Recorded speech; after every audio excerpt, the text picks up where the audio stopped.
Assalamualaikum mga boss kaalam, nais ko munang ipakita ang aming masasakyan at magdadala sa amin patungo kung saang venue kami dadalhin ng aming boss na si Boss Tonton para sa pag-closing ng halakat sa kanyang madrasa. At dito na nga, tumambad agad sa amin pagdating namin ng Blue Shark Resort kung saan dito po gaganapin ang naturang programa. At kami ay magpipila na nga dito para kunin ang listahan ng pangalan maging ang edad. Si Mama ay dala-dala na ang kanyang mga gamit pampaligo.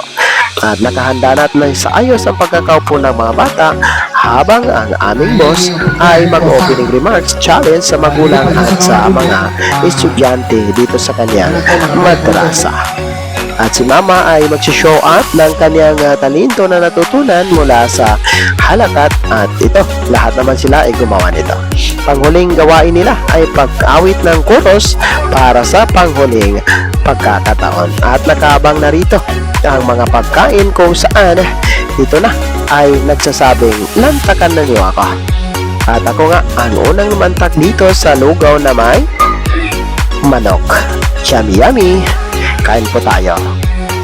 Si Mama naman ay napatalon. Sa paglundag niya ay makikita natin ang kanyang mga kasama ay nagtatampisaw at tuwang-tuwa ang kabataan sa paligid.